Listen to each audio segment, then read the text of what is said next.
A perfect team is 5 players that understand exactly what needs to be done at all times. There is no communication needed at all. Everyone just understands what is the best decision to make at all times. So that is exactly what I strive for. Yamato, he taught us so much, and I think it's the main reason that we're doing so good.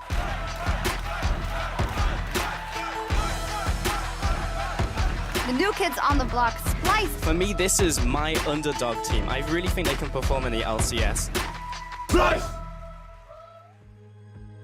Coming into LCS, I had a lot of pressure from outside world, because I was super hyped. Honestly, going into it, we had no clue how to play the game. Even I, who had experience, didn't really understand the game correctly, I think. And we kind of just learned by getting smashed in the LCS. Looking for an engage over the wall. Heroic charge. Trashy's already gone. Glacial Fisher. Two-man knocker. Kikis has found them. And with the steadfast presence, nobody can get away. There's a pin against the wall for Senkax. And G2 find 2 easy kills. Oh, that looked too easy for G2. We were 5 Danish players and we were all good friends, and that kind of helped a bit with the losses. And I think the fact that we knew why we lost, we knew that we lost to better teams than us, not just only because we fed, but also because we just got outplayed.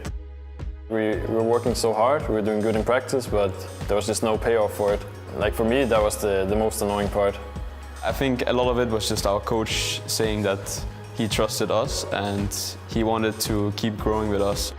Going to relegations, it wasn't a big deal to me because, the timeline that we went through, it made sense that we went to relegations. We lost a lot of games and we didn't play at a high level, but the spirit within the team was still good because we still had our sights on what needed to be done. Of course, we were sad because of that, but I don't think we went into relegations thinking that we would lose. Splyce, we thought, might have had a quicker path than this, but it has gone all the way to game number 5, and Giants showing some real resiliency. He's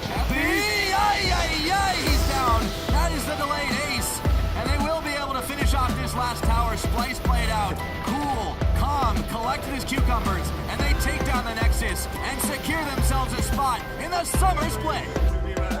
What are you doing to me? In between spring and summer split, I played with Mickey, Dynamic Q, Duo Q for a couple of months. And I was talking to Yamato, and he felt the same that I did, that this guy was really talented and he could learn a lot. Let's start by taking a look at the roster for Splyce, who have made a roster swap here coming into the summer split. No longer 5 Danes. No, not this time round. And the question is it enough?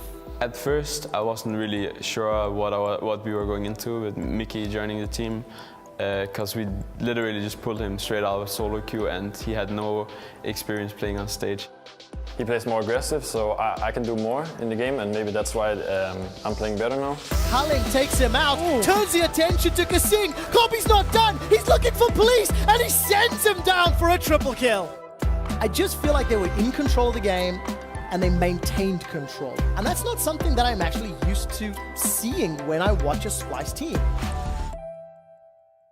Mickey is really good mechanically, but he was still coming directly from solo queue, hasn't played on any bigger teams, so it was still kind of a big deal to teach him the basic of the macro play.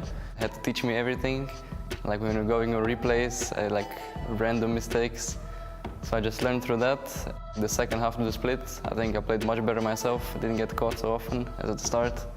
Whenever he got any criticism from anyone that he had even an ounce of respect for, he took it in. He learned. So right off the bat, I knew this guy, he has the 2 things I want the most. He's a hard worker and he learns very fast. No one expected us to do good because I was just a random solo queue player, no one knew me. We just kind of meshed together really well as a team. Yanko's has already gone down. Ace in the hole, right in the back. They found Ryu. Yamato Cannon is loving every minute. He was a good addition to our team, but it's not the only reason that we're doing so well now. And in comes Joy. Both Nexus turrets are down. Spirit is killed. The Nexus is being destroyed, and Fnatic cannot do a thing. Splyce 2-0 Fnatic and are the second best team in Europe. How League works at this time, it is a building that is on 5 pillars. If one pillar is not solid, then the building is going to collapse. So it's very, very easy to see if one pillar is reinforced and all of a sudden the building stands, to give credit to this one pillar. And while this pillar is beautiful and very, very good, the 5 pillars is what makes the team. Splyce, in commanding fashion, are looking to take this series in a 2-0, and I think they're going to get it, Paul. After another team by Splyce, finishing off this game against HBK, 17 kills to 6, and Splyce will go 4-0. I truly felt like coming into that week, our macro game was definitely better than both of these teams, and the outcome made me very, very happy. I love the fact that you get recognized a lot more, and people are not just talking bad about you all the time. And in the studio, for example, there's a lot more fans that wanna have pictures with you. Every day is just more enjoyable, honestly. I feel like we're prepared to, if it happens, to play the World Finals, because this is what we, the way we practice is always to prepare ourselves for any type of scenario we are thrown into.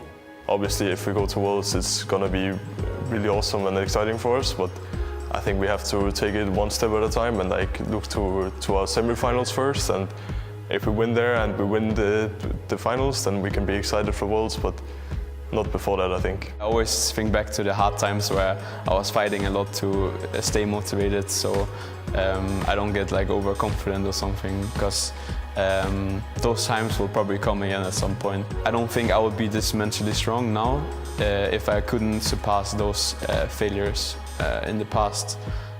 I think the main drive just comes from the competitive aspect. I want to compete against the best, and I want to be the best, and that's what I always have strived for.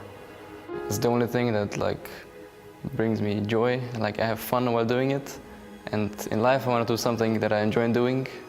I've become a very competitive person, and I just want to try and become the best. And last split, if I get 8 and I'm not happy, then I'm going to try to work with it. I'm not just going to sit in my couch and watch series all day. Never at any point I felt like anyone was demotivated. We were always motivated because the premises of what needed to be done was already set at the beginning of the split. We need to work hard as possible, and eventually we will be rewarded, because results is just a product of a process. So you have to put focus on the process and not the result.